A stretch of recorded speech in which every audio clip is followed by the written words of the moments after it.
นี่เลยไงเนาะดอกเวก็ยอพอแล้วก็ดอกเบี้ยแต่มาเขาก็ดอกเบี้ยเราเลยกันนี่ว่าปูตาลอเลยอยู่ก็ลาขึ้นแล้วก็จีเนาะจากเราจะรัตมาปูดจารีเวลาอยู่คุยน่าก็ดีกว่าที่สกุลเนาะเอาเวลานี่แต่ไม่ตากระสอบตัวบ่ายเราให้เป็ดที่นอผ่าตากระสอบไข่เนาะเยอะที่เลยอยู่ตากระสอบเนี่ยอุตบลูตัวเนี่ยบ้าชาตินาเกยจะให้เป็ดที่นอผ่าแล้วสระเดนีตากระสอบไข่ตาขี้ขาเนี่ยจะปะพวกเกดขาคอเลยจะให้เป็ดที่นอผ่าว่าจะเจ็บผู้บ้ามันจะดูแลเนี่ยเอาเวลาฮีเนี่ยตากระสอบไข่เนี่ยแล้วก็ยออุลุลุโคตรเนี่ยเนาะตันจอดได้ก็ว่าความเชื่อถือเนาะตันหน้าเนี่ยดัตตาเกะโคตรเนี่ยอยากให้เป็ดที่นอภาวะจะเจ็บโพดอบัวเนาะเดอปัวละอาการหน้าเดให้กุ้ยผักยาเสเนาะเลยเปิดกระยอกตะกป่าเมเกโคน้าเมเกดอกำลังเมเกโซดูเมเกเนาะเมกมุกมาจะมีแต่ละเดเยอะเนี่ยอย่าเป็ดที่นอภาตามึงเนาะเพราะว่ามาที่ดอกบัวเนี่ยเป็ดที่นอผาตามือไม่แล้วป่ามุกว่ากันเนี่ยจะแปลว่าน่ะเล่ตะกินแต่บ้าเป็ดที่นอผาเนี่ยเป็ดที่นอผาว่าป่าเป็ดกิโลก็ป่าดูทีบล้อเนี่ยแต่ยื้อเอาไว้เนี่ยนั่นก็บ้าคือตะกุยกันยันบ้ามาบาไว้ได้มึงท่อแต่ดูที่มาหรอเนาะไม่ตาเป็ดที่นอผาแล้วตากุยตาไก่เป็ดที่นอผาบูไม่บ้ากันเลยแต่น่ะตาเป็ดที่นอผาเนี่ยป่ามุกว่ากันเนี่ยมันว่าเจ๋งเลยกูมันก่อนเนาะแต่ปีซื้อเนาะเดี๋ยวจอมสักทีแต่ยาจอโน่แล้วเรากระตุกประราบกันแล้วตาคือกันน่าอยากเก็บสิกว่าหรือว่าอย่ามาได้นะสิ่งอย่างนั้นไม่นานแต่ละน่ะปูแค่ก่อนหนึ่งก็แต่ปูบ้าจะเกิดเจ็บผู้แต่ละน่ะบ้ามันแต่ละหลุดเลยรถแต่ยาจานี่คนนึงนี่ไม่หมายถึงโอ้ตกันเนี่ยปวดกันน่าที่เราเกี่ยวกับปวดจะแต่ตะบูเลยจีบ้านะโอเคเนาะไปกันเลยแล้วตากซ้อเลยยินเลยตราเดนียตากซ้อเนี่ยแต่ว่าด้าตับเขียนอยู่ตับปาพลาเนาะขอบเลยเปิดดูตอนนี้เนี่ยเอาไว้กระตุกปาพลาเอาไว้เขียนอยู่ในตะตรอเวลาตาเชื่อกี่ประโยชน์สื่อสิบห้าบาทดอกฮิปโปคอพูเนาะตะตรอประโยชน์สื่อตาเชื่อกี่สิบเอาไว้ได้เกี่ยกดากี่มั้งป่าไม่เอาอ้วมั้งไปก็แต่มาดีนี่เนาะตาเป็ดที่นอผ่าเลอเมญาตะคานนี่วิชาชูจิก็ยอโพเนาะเอาเวลาปัวเวด้านี่จิก็แต่โชป้าเจมั้งปัวเวด้าปัาเช็ดสวยได้อยู่เด็ดตรูเนาะว่าโอ้เดอันนาที่ตะผ้าเนี่ยเจ้าแต่สุตากระตุอำนาจแต่อันนาเนี่ยไม่ปาลิกลอดีต่อหรอกคู่ตาเนี่ยตะตรอบะบัชาลตาถูตาต่อตาโพตาลิตะขันเนี่ยบัตากูอเฮตาอะไรดูอานนเมดี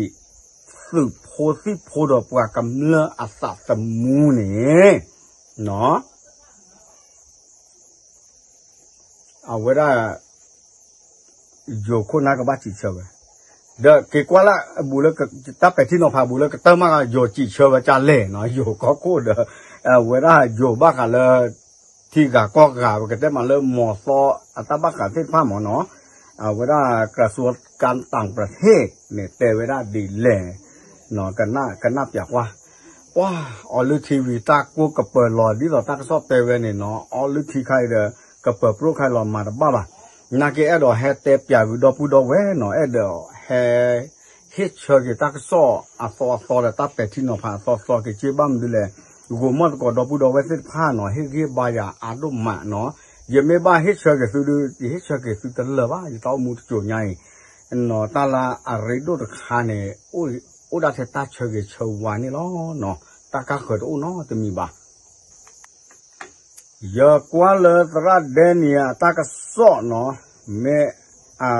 เอาไว้ดูนี่ตากสอเพลดูอากาเตพลาเวดอบัวกับสิ่งอย่างนั้นขอบ้าชาตินาเกเนาะตราเดนียตากสอคิดต่อเนี่ยคลิปผมคิดคลิปนี่ให้ป้าพูดคลิปก่อนเนี่ยรามตีเนี่ยบ้าตามันเนี่ยมันลักอยากคุยชิลีนี่จะเวลาเนาะไปยอฮีเนี่ย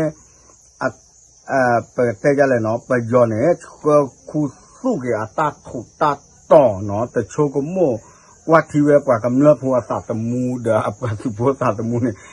เยี่ยมจีบุวุบยอบุตรเนาะอะไรจะโดบ้าเนาะเป็นไม่แต่ละโยกล้อเนี่ยพม่าพยายามที่จะขนทรัพย์สินโดยไม่คำนึงถึงประชากรแล้วก็ทหารที่ยอมจำนนแต่มาเลยอยู่กรอบปุกุเถอะอยู่นับเปิดอะไรเนาะมาแล้วบ้าเดอชัวแม่งานเนี่ยตระเดนเนี่ยตักซ้อนเนี่ยป้าพลาดเอาไว้อยู่พ่อตอนนี้แต่บลิที่งานเนาะเป็นโดตอนนี้แต่เปิดมาปอดถวยไว้ได้เรียกว่าอัตราขวดตายาเขาก็พอเรียกว่าตาขวดตายาเป็นแต่ลุเสคาปตาบ้าเนาะตอนเราเป็นโดตอนนี้เนี่ยไม่มันต่างกันเลยเนาะจะกระเตะเลยจอดแต่กลอยอยู่แค่ก่อนเนาะแต่เจ็บเพราะเมียทราบเดอเอาไว้ไม่เวด้าปากตัวเซตาตะกาเลยก็สุเลอขึ้นสาเลยก็ยอมพูขึ้นสาขึ้นเลยเคยชีเป็นไม่ป้าที่ตัวโยเป็นโดดพื้นไม่เกี่ยเอาไว้ด้าก็อเมริกาเป็นโดดพื้นไม่เกี่ยจอดแต่ก่อนเลยโคศกเคนเอยูเนาะโคศกเคนเอ็นยูออกมาเปิดเผยเนาะตระเดนเนี่ยเตไว้ด้านไหนเยอะๆก็เตกันเลยอยู่กล้อออกมาเปิดเผยว่าเราทำตามมนุษยธรรมทุกอย่างเราไม่ได้ละเมิดมนุษยธรรมโฆษกเคนยูชื่อปัดโดดตอนนี้เนาะก็คือเราฝ่ายการเมืองนั่นแหละเนาะโฆษกรัฐบาลเนี่ยตอนนี้ก็ลุงตอนนี้ก็ได้พี่ตอนนี้ก็ได้แล้วแต่พี่น้องจะเรียกนะครับเป็นภาษาไทย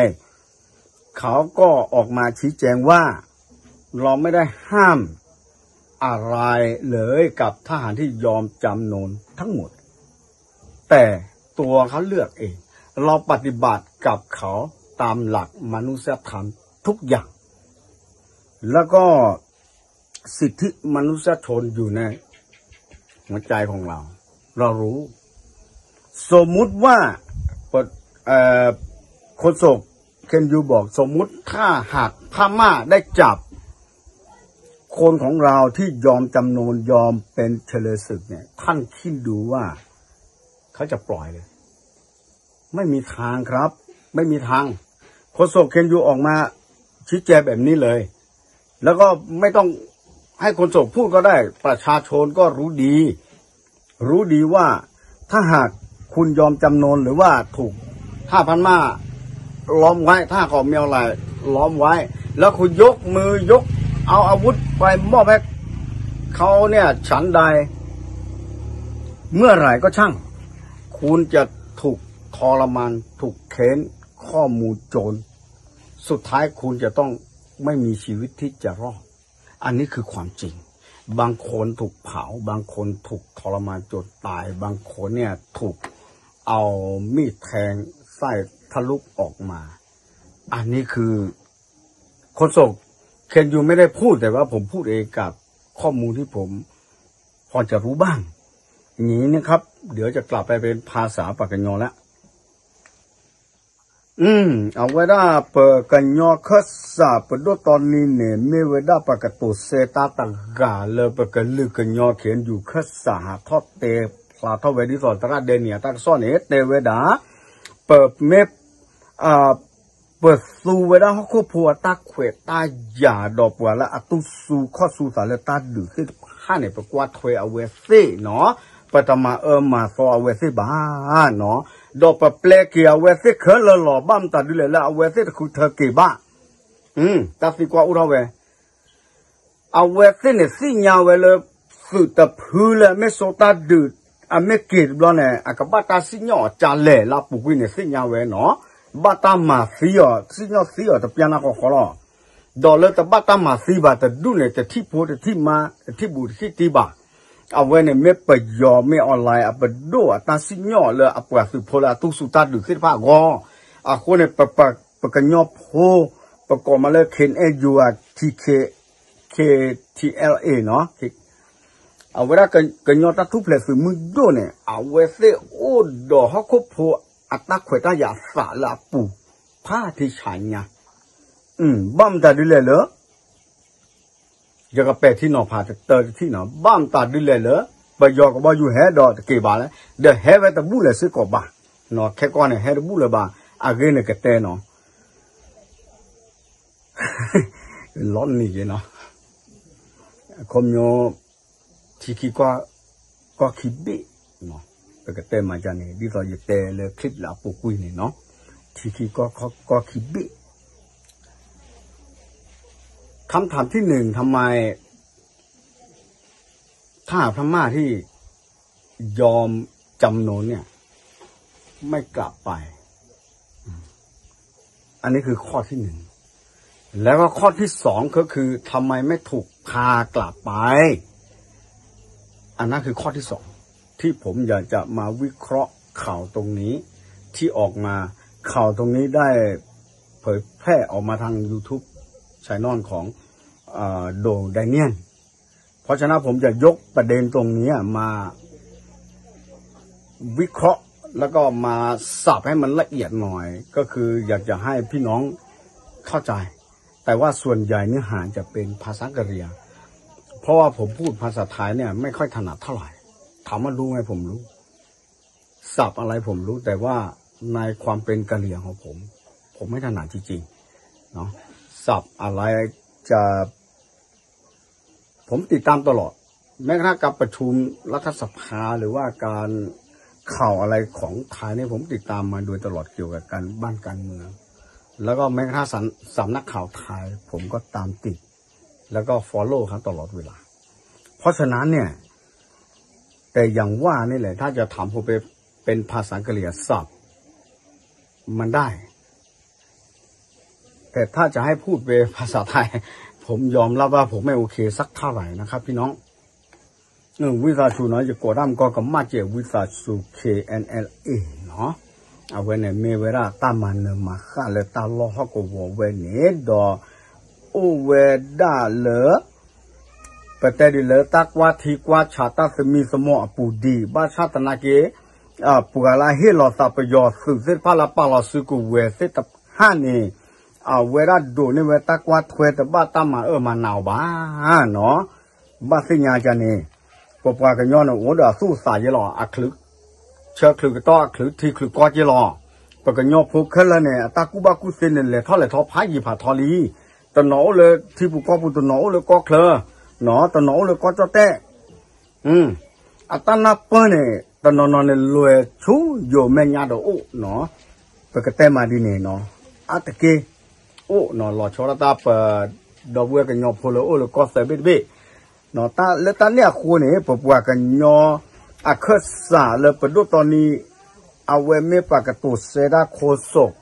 ปกติมาเลยโคศกตัวแทนเคนอยู่หมอไอ้ทอดเตะไว้ได้เมตาลาบักกะเตอเนาะเปิดตรองเวสิบาเนาะเปิดเปลือยเวสิกี่หรอบ้าชาตินาเกเนาะเปิดกับบ้าสมีสมอเดนโอสื่ออันนอกฮิเทเลเนี่ยฮิโอเลนให้แกสื่อเนี่ยเปลี่ยนนี่เลยแกสื่อขวานแกสื่อพัวเนาะเนี่ยไม่แกสื่อขวานเนี่ยปลาสื่อพัวเลยเนี่ยพ่อเนี่ยเอาไว้จะเตะบ้าบาลตาข้างในตามาขาคำมาตาข้างในเนาะสื่อนอกฮิเสียเลยวิสาสุลอดอนมีดีแลนซัดดีแลนโอตาลตาแกลนฮิปัวโพโอเปกันเนี่ยบ้าตาสมีสมอลอที่บ้าชาตนาเกบ้ามตาดีเลปยอนเนี่ยเปิดดูเนี่ยขอเวทเกบาเลสิ่งยาวเวลาตาเกิดใครตะวีดีบ้า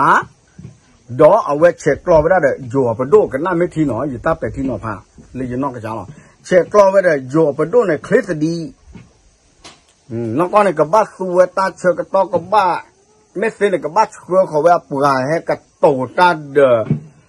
ก็สุเลียสือมือโดกันยองตาทุบเลยสือมือโดวิมากับบ้าเกเช็คกรอไว้เกลเลยกับหาเขากับเชื่อกี่เวเนี่ยเลยกับบ้าเชื่อคิดป่านรอเขาเสียหมอเอาไว้แต่มีหนอแต่ไม่บ้าคุณจะเนี่ยตาเกตขายอินเนี่ยโยบดูนักแม่กุยเลยนักกุยเลยดิสอยเตลาปูกุยเลยมาหาแต่ขึ้นเนี่ยแต่ปราเตอตะลักาเดี๋ยวเชื่อมือแล้วกันยอขษากันยอโพขษากันยอโพอาศัยมือดูขษาหาทอปลาพลาทอกี่เวเดอปลาพลาทอกี่เวนเอาเวเนี่ยที่ฉาเนาะกับบ้านไม่จันเนี่ย กันยอเอตาต่อตาโลเนาะเอตาต่อตาโลก็ลือเนเอตูโลเนาะเอาเวลาตาสาวิจะเพลินเนี่ยโอ้แล้วก็ยอผู้อาสาเจ๊เมียโอ้ไปต่อรอละแต่ละโอ้เลยหล่อเนาะปะบ้าจีบดูดอไปเตะจะแหลกไปเตะก็เก็บปกคบเป็นนาเลยเขียนอยู่สิผ้าละเอาเวสิมาตาสิบ้าก็เต็มมาตาสิบ้านอกไม่แต่สิไม่บ้าหนูตาขึ้นใส่เนาะผมมันก่อนเนี่ยชั่วโมงกว่าหนูเลยเนี่ยแกก็ลืมดูเนี่ยทีนึงก็โอ้ดิบ้าโอ้เวลากันยอก็เสนเนาะดอนดึงเนี่ยตาเราตาเกลียป่าเวก็ไปยอมเมียอะไรเด้อโยเอาไปดูสิบ้าจีบลือดอไปเตะอะไรเนาะปะบ้าเฮียบาดอสิบลือคบนาซิกับห้าดอสิทอกเตอคบนาซิพาเลยหาทอกเตเวตาสิบ้าเลยกันยอโผอักษรนี่เนาะงอนเนาะคนหน้าเมฆสาวเลยที่บอกว่าผมมีเนี่ยตาเกตเลือดโอ้บ้าเนาะตาเราตุลกันโอ้กกป่าเดบ้าชาในตาตะบลอนเนี่ยอีไปที่เลยปะคบเป็นนาละเมปดูตอนนี้ละเมโคโซKNU นี่เนาะเอาไว้หาทอดเตไว้ได้เนี่ยว่าก็กระเดกันหน้าไว้เนี่ยบักเลยกระชีนั่นของว่าอาคาอินเนี่ยปวดละทอดดาปดูตะเกรเนาะแล้วก็จะเทผู้เฉียดทูเจหรอเฉียดทูอยู่ปดูเจหรอนั่นของว่าชั่วโมงตาเลยตากระโตเทแต่ที่เนี่ยอาบัตถี่ไว้ได้ก็จะเต้เนี่ยที่เล่นั่นของกันนับอย่างว่าเนาะอย่างก็ปอดถอยตาไข่ขี้เด้ออย่างก็เฮ็ดค่อยหน่อยเกผมมอตกดติดข้าเนาะเอาไว้เมตาต่อเนาะเมตาต่อเลยไปเสมอรอตโอบาเลยไปตากระโตแท้ตะเพลเนี่ยเอาไว้บัดขี่ไว้ได้บ้าชาตินาเกปเขียนอยู่ขษาตากระโตเลยอเมเปิดดูตอนนี้ตากระโตตะขาอีเนี่ยเอาไว้ได้ปะก็กระเดชมือเราไว้โยอ่ะปะมาตากระสอบเชิญที่ไว้เดอที่บ้าไว้ลีเดอขอกว่าเลิกว่าเรที่รู้ก็เสเนี่ยอัตตาเป็ดที่นอผ่านในโอ้ดิจะพูดดิอาโคสันเนี่ยหรือบ้าพูดเสียก่อนเลยก็ยอพูก็หนอไปเต้มาลุยานี่เนาะแต่ก็มาบ่าเดก็ยอขษาหาทอดเตเวน่ะเขียนอยู่ขษาทอดเตเวบ้าโยบ้าบัวเวตาเลิบปยอนเนี่ยเซวิตาลตาเกลวิเนี่ยแกเฮเตอร์เราเวไม่โพสิฟ้าเด็กแกเฮเวเด็กก็บออยู่แจ็คสิฟ้าเนาะไม่ซูนเซชิยาซูมตาดิแหละเลอร์ซาเฮียเนี่ยอ่ะไปเวเลอร์ซาเอาเนี่ยอ่ะแค่ข่าวไว้เนี่ยอ่ะล้อตีลีตัวลูกบ้าโยบ้าเนาะดีต่อคลิปละปุ๊กจะเตะคลิปเนี่ยโยเอาไว้เรียกว่าขวยยาเขาดอกเบี้ยเรียกว่าขวยยาขษาต่างกันเนี่ยแหละอันเสียปูเนี่ยเฮเตไว้ได้เนี่ยอ่ะบ้าเนี่ยบ้าโยอ่ะล้ออมนักกินตะบ้าเนี่ยตะบ้าตะเรียกว่าคำมาชิดกี่จะคำมาไว้ที่ฉาล้ออาคนนั้นเนี่ยเลอะตากระซ้อไม่หาท่อไม่อาเดตาเป็ดที่เป็ดผ่าตาเป็ดที่นอผาดอตาเป็ดวิเป็ดนาเอาไว้ที่ไม่อาเนี่ยบ้าเฮเวดบูบากเซ่นาเกอเกลโอลบาอเกลกเตอร์บูหรอกูคิดมาตบ้าละบากมาไว้ตาใครหรอเนาะอาโซเนี่ยโอ้ตบลูพูดีเลยให้กูให้เผาเนาะแ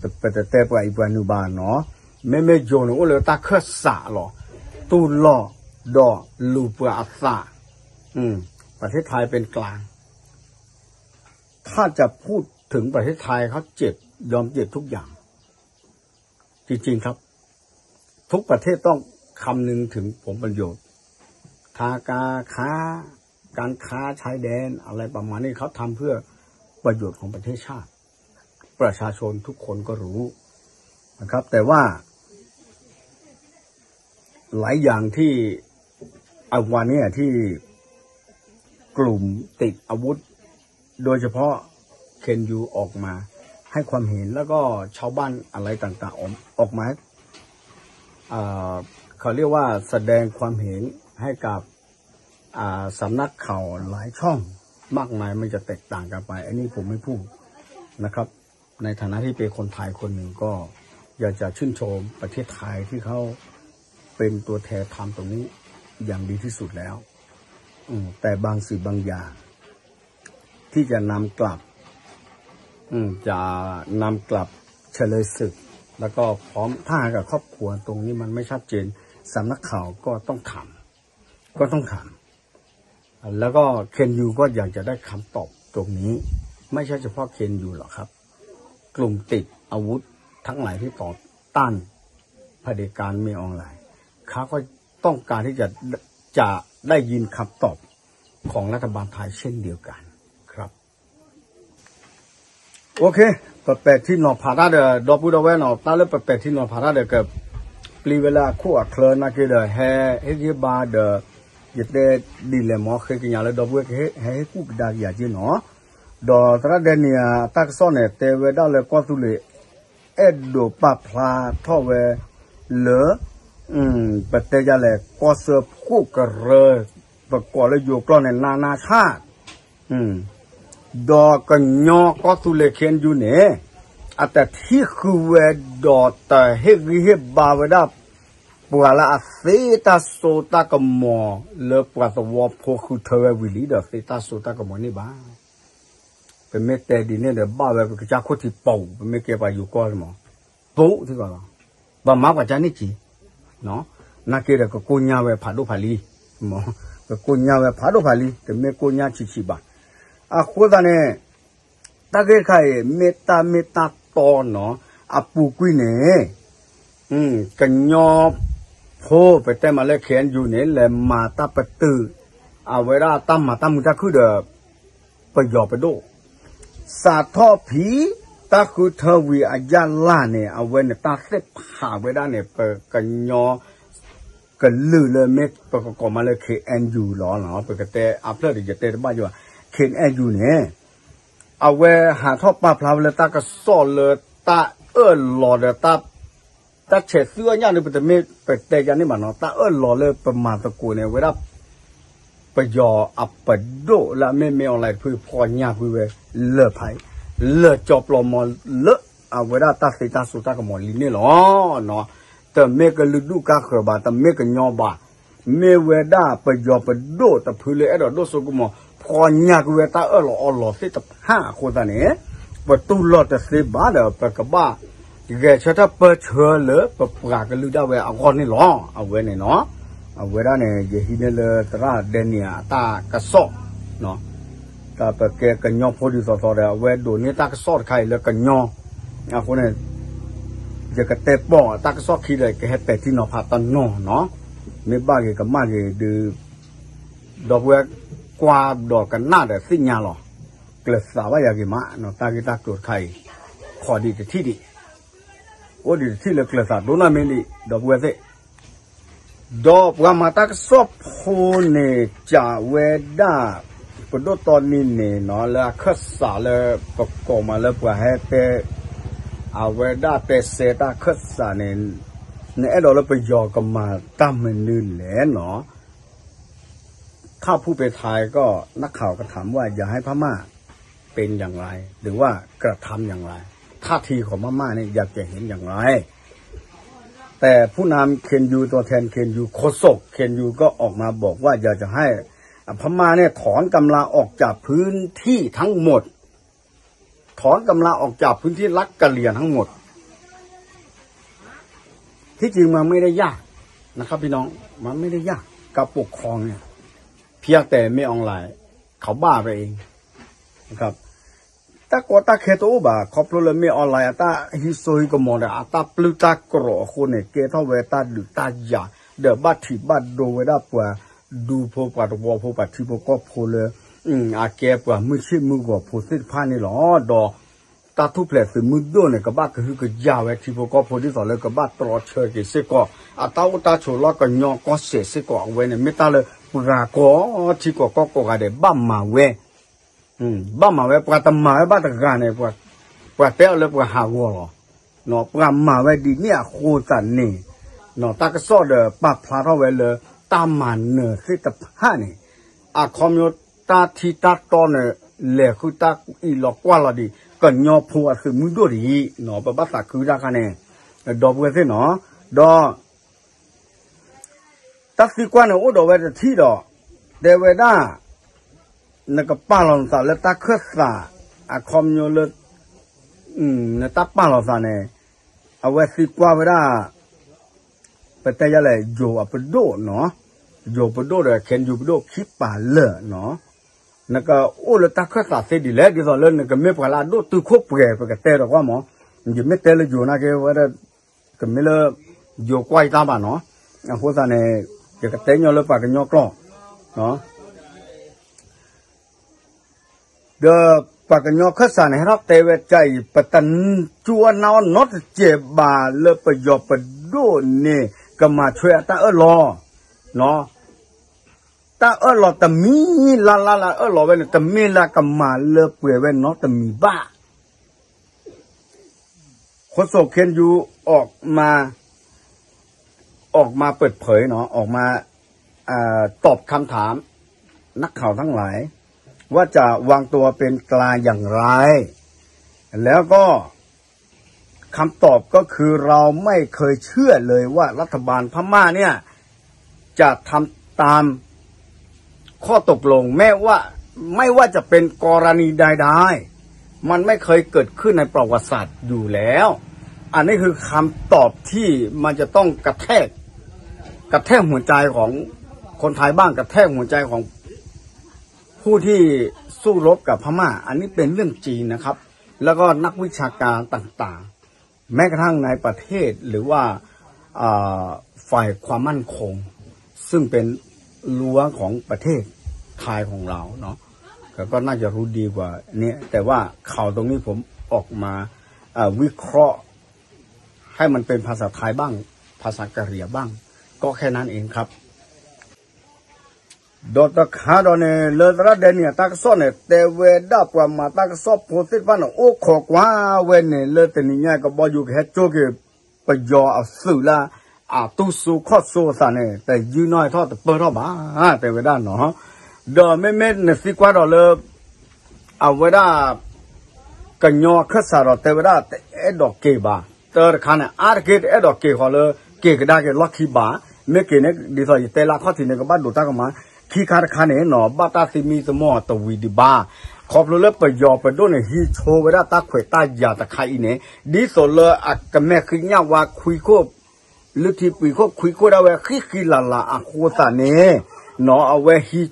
โชเวด้าตาเขวตายาดีส่วนเลยอักก็บอกก้าวเวด้ากันยอพัวแม่ซ่านาเกตสีบะเพราะคุณดอกเบี้ยที่เวเนาะเพราะคุณดอกเบี้ยที่เวโยกที่พวกก็พอสิ่งยาวเวตือเลตากระซ้อหาทอดอีตบล้อเนี่ยปากุสุตเนนเนาะเจ็บบาเนาะดอกเวเซ่พลาทอเวมุเนาะดอปกเลกว่าเลยก็จะแต่เป็นโดดจีเชอเกเวนักข่าวเอาประมาตากระซ้อแบบไม่เตเลยเจ้าแต่กลอเนาะเอาเวลารัฐบาลตอบคำถามนักข่าวอย่างไรเอาเวลาตระเดนเนี่ยตากระซ้อเนาะอย่างแค่แต่ดอเวลาแพ้ลาท่อเวลาตาตะไคร้จะมีหรือเปล่าเนาะแพ้เวลาโยตักซ้อไอ้วุ้าชูเนาะโยตักซ้อเขาเดี๋ยวแต่ตากมาเจ็บเอาเวลาจิตเชิดกี่เวหมอจิตเชิดกี่เวลาเอาเวลาประมาณตักซ้อเนี่ยแต่เวลาเหลือตาเตอที่เนี่ยบ้ามแต่เลือกกับบออยู่แต่เฮลเลยเอาเวแต่เวลาเหลือไปยอไปดูเนี่ยเชิดแต่หล่ออัตาเลยเอาไว้เสร็จแต่เฮลบาเคนเซอร์กุยเวลาเคนเซอร์เดดิลิทเนี่ยดิสอหรอเนาะถูกซีกุยมั้งถูกซีกุยอ่ะแต่ให้โจกคีย์วอร์ดว่าเซอร์วอร์ดว่าเนี่ยแต่เฮเวลบาเอาไว้เนี่ยโยก็โคหาทอปมาพลาเวจาเนี่ยเด้อประกอบมาเลยรัฐมนตรีกระทรวงการต่างประเทศเนาะบ้าเขาเลยที่ก็เป็นโดหรือก็เจ้าเต้ปูเนี่ยให้ทอปมาพลาเวเดอเมตาแต่มีฟอร์ซิก่อนอ๋ออยู่ช่วงก็มั่วเนี่ยเมตาก็มาบ้านเนี่ยเอาไว้เสกันนับเปิดไว้ได้เลยเปิดเตะจะเลยเนาะว่าสิ่งนี้อาจจะล็อกข้อขาข้อทู่เคยเลยลีโคตรเนี่ยเตะอาจจะเสียบาเนาะเตะอาจจะเสียบาโคตรเนี่ยตากระสอบเนี่ยมีเด้อเตะไว้ได้ตาเลยกี่ต่อเนี่ยไม่ตั้มแต่ดูเลยเนาะกี่ต่อไว้สิ่งพันไม่ตั้มแต่ดูเลยดอกปากย้อนเนี่ยอากาศคิดชีเนี่ยปลากว่าไว้หลอกอะไรปลาตรูโพเลืออามาเล่มากาพินเนี่ยเดี๋ยวตาถูกตาต่อเนี่ยก็มีเวลาโคตรเจเดี๋ยวถูกเดี๋ยวเลยจะเตะเลยมาหาตบลอลินนี่เนาะจะเตะลอยลีเดี๋ยวตาเดนเนี่ยเตะลิโจตาก็สอดเตะลิเซโกโคสันเนี่ยจะกันนั่นเนี่ยเวกเตะเยอะเลยกี่เวสานเนาะดอโจเนี่ยอามาท่านเนี่ยพาบ้านยาเนาะก่อนเนี่ยเนาะอามาท่านพาบ้านยา ดีต่อแต่เนี่ยบ้านนับเปิดก็จะมีแล้วเอาไว้กับบ้านกับเปิดข้าก็คือกระยาเกตัดดูเนี่ยที่ก็อาตาดูจะพูดสิผ้าบ้าชาตินาเกแค่เนี่ยโยเนี่ยอเมฮอกคุดอกเบกวาดที่กวาดชาวดอกวาดโตไปแต่ละกวาดโตจับตามองเนาะเลยเอาไว้ได้เมกอดเบเลยกับเกท่อตากระดือเลยกว่าบ้าตาดูก็เนี่ยแม่อากระเรกเกลเวจาเลยเนาะอาคนตาเนี่ยเลิศไปยอก็บอกอยู่แฮตบลอนใหญ่อาก็เนี่ยเกท่อไว้ได้โยอาการบ้านอาโฮมเวิร์กแล้วก็บ้ากิมมาคือท่อกี่แหวดอกก็บ้าสิกว่ากี่ตาที่ชาวาดิต่อเลยสุดเกล้าตาด้วยตัวจ่าเลยที่ก็กล้าเกิดว่าตัวสิ่งนี่หรอเนาะดอกบัวแกตาเป็ดที่นอพาเนี่ยโอเคคิดถีหรอกูมันก็วิจารณ์จุเนาะไม่ก็ทอดเจี๋ยแต่ตาบล้อใหญ่ตาอย่างนี้เนี่ยตากซอกขี้ขาขี้คลิปอย่างกันหน้าเราเลยจะกวยนอกกวยขาเลยจะเป็ดที่นอพาเราจะเจี๋ยเนาะก็ท้อไว้เจี๋ยก็ยีไว้เจี๋ยแต่เวลาตาไม่มาตาจะอีเนี่ยตาดูตาอยากอุดรแล้วก็เชยอยู่ก็เดี๋ยวไปอยู่ก็เชยเนี่ยอยู่เนี่ยก็บ้านดูบ้านที่เลยตาเลตาชาตาเปสิวายมุกลัวกว่าเนี่ยอยู่ก็จีเชยไว้หลอดตีบ้านที่ไว้จัดนั่นน่ะบ้านที่กับบ้านที่พันนี้ก็เต็มมาเนาะแต่นี่นะก็เว้เนี่ยเป็นเต็มมาก็กล้วยละก็หลาเนาะแต่เป็นเตละก็โทบาเนาะตาเนบดูเนบพูดเลยโยเดไปยอนเอาไว้ในเมตามาเลทอดที่ก็ตามาดูรทีก็ตาเลทอดเนี่ยเป็นนับเปอร์ซีดอคิมิจะมีเนี่ยเนาะเมเวดาตรูตาชัวเจสูตรูกระจักว่าได้เวเนาะตรูเนี่ยชัวกิเวเจชูก็เลยตาเฮลี่เฮลอตาเลคาสิโนเมเกเลแต่ละออนไลน์พันว่าเลยนะโฟปูเมเกโลกเว็บตักตัวตัดจีนเนี่ยแต่เสียบาแต่เสียมอเนี่ยตักตัวตัดจีนเนี่ยเนาะเอาไว้ตัดโดนเนี่ยสิพันเนี่ยเชื่อว่ากลุ่มแกลดีเลยเนี่ยแต่ป้าพลาดเอาไว้เลยบ้าเชื่อเลยทีละก็บาเนาะดอกเว็บกันยอมพอกันหน้าเนาะแต่เชื่อเลยทีละก็บาเชื่อขอเวชูเวลาสิ่งยาสิ่งขอเดินนานนี่เวสิลาไม่ปวดตาจากคินี่ชัวพอโคเนาะสู้เอาไว้ตันนานนี่เนาะไม่นานนี่ปวดกายคอมมิวนิสต์เจริญในจุบุระโอเคเลยถือว่าการโลกาเลย์เห็นนาเกเนี่ยเจอใครกับบ้าเกนูชูยิปุขปูเดี๋ยวฮิปุขปูเทเลดกับบ้าเฮลที่ก็เทเลเอาเวนตรุกอตาบับลืเลปัวอากาศสิ่งยาวแต่โชกมุบะเนโชกมุตรูเนี่ยชัวร์อับกาสิทผ้าเฮมมาได้ให้ชอลมุกลัวกว่าเลยอยู่ก็ไม่เกลตรุก็ใครนี่เวกขวยเลยไปหยอก็เชอเนาะเลยไปหยอก็เนี่ยอาตะกี้เนี่ยตาชมว่าตากู้เลยเกิดบ้าหรือบ้าคู่เนี่ยโต้นอตมีอ๋อดอกบัวเมื่อแกบหรือบ้าเนี่ยเสพเลยนี่เดี๋ยวมาเนาะเมื่อแกบหรือเสพบ้าเสพเลยเนี่ยตะรูปะโดตะปอบกู้ก็ฤดูพนาสุดาก็เวบ้าดอโยเสกอตะโตเสมาเสเวดาตะรูตะพื้นเลยโอ้เลยที่บุกก็ปุระอามาตากมาลีเนี่ยอาเกล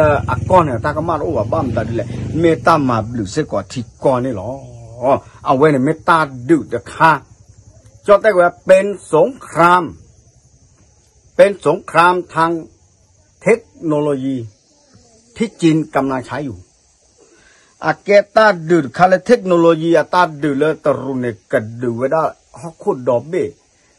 ตาพูดดูเมื่อพลานเลยตรูไปดูเมียเลยตรูไปดูตะคูรบ่านมาตากมาเฮตากมาเขาบ้าชาตินาเกแต่เนี่ยเมเวดาไปดูตาดูตะหาเลยอากาปพลาท่อเวดาเลยตาอุทธรณ์ไม่เปื่อกันลึกกะเขยปฏิปก็กะเขยพอคู่เอาไว้ในจะตับไปที่นอพาเลยจะจ้าหรอกว่ามาตากซอดเตะบ่าเนาะว่าแต่เตะลอยบ่าเมบ้ากับมาดีเลยวิสาจุมอดอกเว้โอเคอ่ะเนาะผมมันก็ติดผ้าตับหลุดด้วยมาหรอเยอะก็เต็มมาเปย์หรอแต่อาเดปากว่าอาปาตาทบกันตาเชื่อก็ต้องได้จีบกว่าเกจิบะเนาะตาเดโก้ยีคนไหนจีบหรือดอกเว้ก็ยอมพกว่าเด้เนาะเชื่อก็ชาวนาเล่นก็ตัดที่ตาตอกอุตุอุปุนะแล้วก็ดูตามันนะเนาะเดอเชื่อก็ชาวเสก็สดดูเส้นพักว่าเด้เลยมาตาเลยตาทุบเพลแล้วก็ยอมพกว่าคือแล้วก็ใช่แล้วก็ดูเนี่ยตามันเลย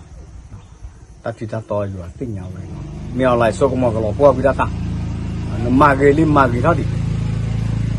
น้ำมาเกลิปว่าแต่น่ะอาเจียถวยแต่มีแต่ลากเกเนี่ยน้ำบ้าอุดแต่แต่ยาเลยดอนูดอหน้าแต่เมกันหน้าที่ก็เด้อย่าโซดูสายอินนี่เท่าแต่นี่ไงโซดูสายอินนี่เท่าคนน่าสายนี่เท่าหมดคือจะไม่ดีนี่ดีเนาะตอนเลยทูเนี่ยไม่ทูเนี่ยไม่ทูหรอกเนี่ยไม่ทูตัวกล้อเลยเนี่ยก็คือกระยาเนี่ยทีนึกก็เนี่ยปวดกันลื่นหมอนก็เมตตาดีนี่เลยเนี่ยปวดกันลื่นเสื้อผ้าหนอนเนี่ยก็ลื่นเนี่ยก็หยอกโพสิว่าเชิญมือลาดตอกป่าเวอยู่อาโชคเยสุกว่าเลยป่วยตายอยู่ยอปากยาตาดื้อ